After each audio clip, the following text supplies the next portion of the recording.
In the ad-riddled experience that is watching an NBA game, certain ads stick with me more than most. Of course, the plethora of gambling ads like Betway and its just horrific song, NerdWallet, and its old people, but more than any of those, the one that sticks with me is the one that evokes a feeling of sadness, of despair, an ad by Tangerine. Tangerine is a Canadian bank, so we've already got a great basis for misery. The ad is centered around jumping through hoops. Join Tangerine, escape the complicated web of banking, although from what I hear, Tangerine is a terrible bank, so it probably won't solve that issue. The whole thing is colored in office, white and gray, and outside of that, a sickly greenish gray. The orange on the man's phone at the end of the ad meant to be the only bright spot of it, salvation. And let's talk about the man for a second, because I don't know who he is. I know who directed the ad, it's Nick Ball. I know several other credit names.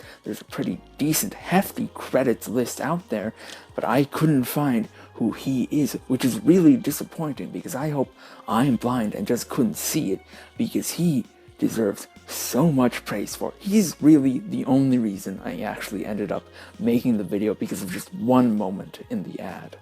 Which I'm not going to get to yet because you have to build suspense. I'm also looking at the director's cut of the ad, which is like 2 minutes long, because it just has interesting elements to it that I got way too invested in. He wakes up, smacks his head on a hoop first thing in the morning, and Love You by Free Design begins playing.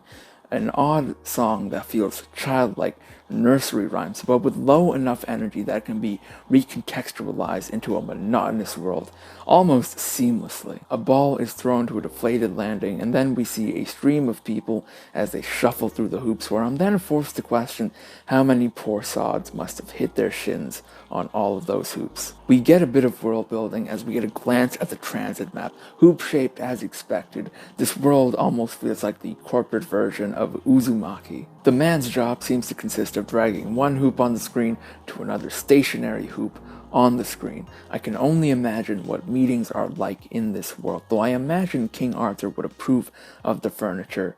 And for as much as it's meant to be about banking, the ad also feels like a critique of office culture, whether that's meant to be intentional or not. His shift ends and papers are blown to the wind. Of course, you always need to have that trope in something like this. And we see hoops that are strewn about the trees and him about to cross through one of them, but we also see other hoops strewn at different elevations, which then forces me to ask more questions about this world. In the laws of this land, is every hoop mandatory, even those that are deemed by most to be too difficult to cross? Are there penalties for skipping hoops? Can you skip a hoop? If you can't, are you simply forced to turn back and find an easier but longer hoop path to cross? Are there accessibility hoops? He finally reaches the bank, pulls his number, his face falling, and then we hit the crowning moment. He's home on hold and he looks at his phone. The buttons, hoops of course, and then the camera switches back to him and his face is just haunting. The glassy eyes, the look up from his phone. I mean, it's the face of a broken man. He hasn't had to speak a single word this entire ad. The build-up to his breaking point, done solely through expressions, through his eyes. I mean, it's so well done. It's all he needed to make this moment hit as good as it did. That moment is the only reason this video is even being made, because of him. It's why I wish I knew who he was, because his acting in this single, surprisingly pretty good ad is just so damn good. And all that for a bank that just, by all rights, sucks. I mean, it's an online-only bank too.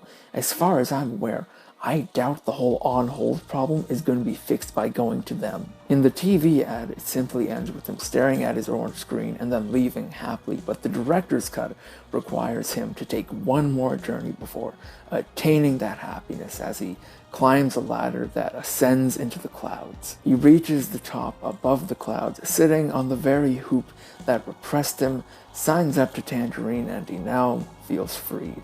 You can see the distinct blue in his eyes as he leaves his great world, his expression one of relief. The damage that he went through to reach this point may never leave him, But he now finally feels at peace. He can move forward. And so the ad ends. But I have one final question.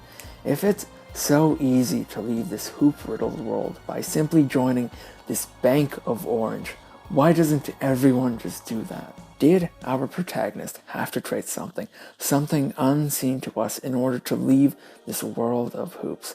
Did the tangerine take in order to give? Is this really a world with two dictatorships? The gray of the hoops versus the bright, bubbly orange of the tangerine? Is the trade-off so drastic that all of these people would simply rather accept the world that they already live in? Does the orange simply disguise the monster beneath? We may never know, and perhaps we're not meant to.